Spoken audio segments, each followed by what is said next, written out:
Oggi un tutorial spettacolare, un tutorial di decorazione dove Alessandra vi spiegherà con la sua tecnica come riprodurre un monumento fantastico su un pannello che potrebbe poi diventare un vero quadro artistico.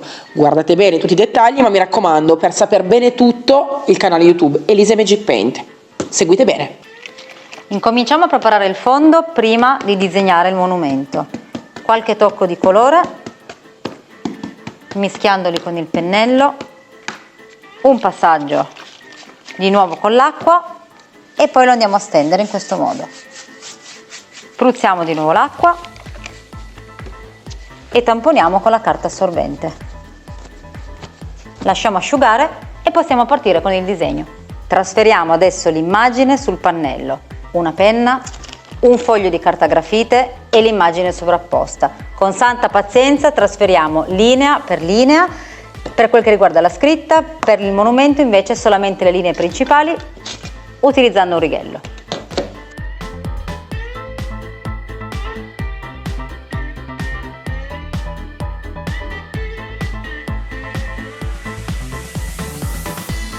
Guardate com'è facile trasferire l'immagine. Passiamo al colore vero e proprio, colore molto annacquato.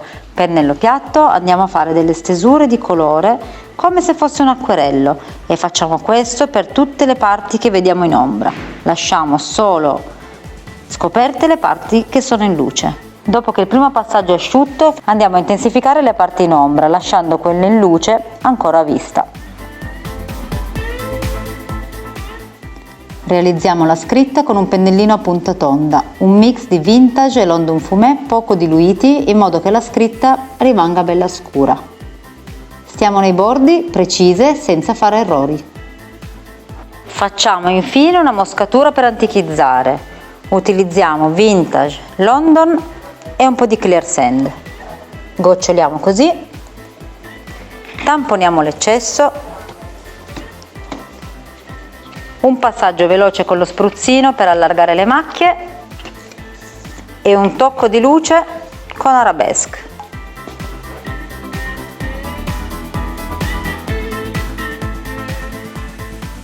Proteggo il lavoro con un ramarro di protettivo diluito a più o meno un 20%. Ed ecco i due quadri fatti da oggi da Alessandra, molto carini, però mi raccomando, sappiate che questo è solo un reel, quindi è piccolino, è corto, non avete tutti i passaggi fatti bene, perché ci sarebbe tanto da dire, quindi se volete vedere il video completo andate sul canale YouTube Elisa Magic Paint, ma anche Alessandra nel suo canale YouTube, come si chiama? Alessandra Elia Terra d'Ombra. Quindi se volete vederlo da me, lo guardate da me, ma poi andate che vuoi guardarlo da lei, giustamente. Allora, scherzi a parte, scriveteci sotto se vi è piaciuto questo tipo di tutorial istruttivo e dove vi spieghiamo un sacco di tecniche decorative.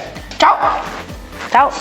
Un attimo! Magic Paint non si trova su Amazon, ma dai rivenditori Magic Paint che li trovate sulla cartina dei rivenditori italiani sull'unico sito che vi dice la verità, ovvero www.magicpaint.it, oppure volete comprarlo online, sito www.elisirohome.com. Se andate su Google e cercate Magic Paint vi esce altra roba, sono tarocchi, no!